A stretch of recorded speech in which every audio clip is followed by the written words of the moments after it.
Zero Malabar സഭാ തലവനായിരുന്ന major arch bishop കർദിനാൾ Mar George ആലഞ്ചേരിക്കെതിരെ വ്യാജരേഖ ചമച്ച കേസിൽ എറണാകുളം അങ്കമാലി അതിരൂപതക്കാരായ ചില ബിഷപ്പുമാരും ഉൾപ്പെട്ടിരുന്നുവെന്ന് സൂചന. കോടതിയിൽ നിന്ന് ലഭിച്ച രേഖകളിൽ കുറ്റപത്രത്തിൽ പേരുള്ള പ്രതികൾക്ക് പുറമെ മറ്റു ചില വൈദികരും ഏതാനും ബിഷപ്പുമാരും വ്യാജരേഖ ചമച്ച ഗൂഢാലോചനയിൽ ഉൾപ്പെട്ടിട്ടുണ്ടെന്നാണ് വ്യക്തമാകുന്നത്. അതിരൂപതയിലെ 4 ബിഷപ്പുമാർക്ക് ഇതുമായി പ്രത്യക്ഷമായും പരോക്ഷമായും ബന്ധമുണ്ടെന്ന വിവരമാണ് പുറത്തുവരുന്നത്. വ്യാജരേഖ ചമച്ചതിന് പിന്നിൽ ചില ബിഷപ്പുമാരുടെ സജീവ ഇടപെടലുണ്ടെന്ന ആരോപണം നേരത്തെ മുതൽ ഉയർന്നിരുന്നു. ഇതേ തുടർന്ന് സംശയത്തിന് നിഴലിലുള്ള കുറ്റപത്രത്തിൽ പെടാത്ത പിതാക്കന്മാരും വൈദികരും വ്യാജരേഖ കേസ് അന്വേഷണം മരവിപ്പിക്കാൻ രംഗത്തിറങ്ങി. ഈ വിഷയം വീണ്ടും സജീവമായതോടെയാണ് കൂടുതൽ വിവരങ്ങൾ പുറത്തുവന്നതും അന്വേഷണത്തിനുള്ള മുറവിളി ശക്തമാകുന്നതും. ക്രിമിനൽ ചിന്താഗതിക്കാരായ ബിഷപ്പുമാരുടെ സംഘമാണ് സീറോ മലബാർ സഭയെ ഇന്ന് കാണുന്ന ദുരവസ്ഥയിലേക്ക് നയിച്ചതെന്ന പരാതി ഇതിനോടകം എറണാകുളത്തെ ചില വൈദികർ സഭയിലെ ബിഷപ്പുമാരെ ധരിപ്പിച്ചുവെന്നാണ് വിവരം. എറണാകുളം അങ്കമാലി അതിരൂപത മുൻ സഹായമെത്രാനും നിലവിൽ മാണ്ഡ്യയിലെ ബിഷപ്പുമായ മാർ സെബാസ്റ്റ്യൻ എടേന്ത്രത്താണ് വ്യാജരേഖ ചമയ്ക്കാനുള്ള നടപടികൾ ആരംഭിച്ചതെന്നാണ് പ്രധാന ആക്ഷേപം.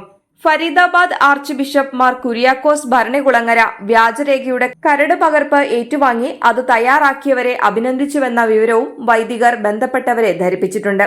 വ്യാജരേഖ ചമച്ച കാലത്ത് എറണാകുളം അതിരൂപത സഹായമെത്രാനായിരുന്ന നിലവിലെ ഡൽഹി സഹായമെത്രാൻ ബിഷപ്പ് മാർ ജോസ് പുത്തൻ വീട്ടിൽ ഇക്കാര്യങ്ങളെല്ലാം അറിഞ്ഞ് വേണ്ട ഒത്താശ നൽകിയിരുന്നുവത്രേ.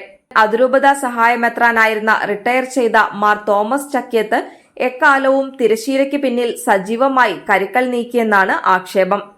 Papal delegate archbishop Cyril വാസിലിന്റെ സർക്കുലറിനെതിരെ നവരത്നങ്ങളായി രംഗത്ത് വന്നവർ വത്തിക്കാൻ നിർദ്ദേശാനുസരണമുള്ള മേജർ ആർച്ച് ബിഷപ്പിന്റെയും അപ്പസ്തോലിക് അഡ്മിനിസ്ട്രേറ്ററുടെയും സർക്കുലറിനെ തുടർന്ന് പഞ്ചഭൂതമായി പ്രത്യക്ഷപ്പെട്ടതും ഈ ക്രിമിനൽ സംഘമാണെന്ന് കാണിച്ച് എറണാകുളത്തെ വൈദികരിൽ ചിലർ സിനഡ് പിതാക്കന്മാർക്ക് പരാതി നൽകിയിട്ടുണ്ട്.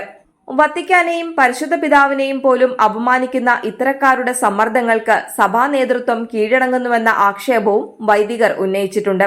ഈ സംഘത്തിന്റെ പിടിയിൽ നിന്ന് സഭ മോചിതരാകേണ്ട സമയം അതിക്രമിച്ചിരിക്കുന്നു.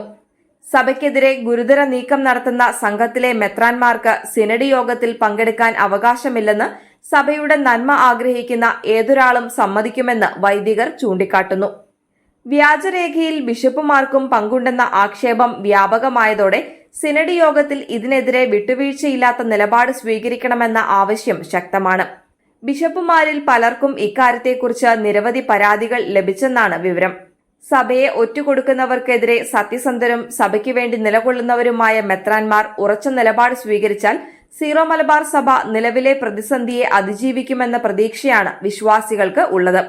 അതേസമയം 25 തെങ്ങ് പോലുമില്ലാത്ത കൊരട്ടി ദേവമാതാ ആശുപത്രി ഒരു മാസം 11 ലക്ഷത്തിലധികം രൂപയുടെ വളം വാങ്ങിയെന്ന ആരോപണം വിവാദങ്ങൾക്ക് വഴിതെളിച്ചിരിക്കുകയാണ്.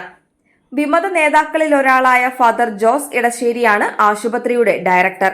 വിമത പ്രവർത്തനത്തിന് ചെലവഴിക്കാനാണ് ഈ പണം വളം വാങ്ങലിന്റെ മറവിൽ തിരിമറിയെന്നാണ് ആരോപണം.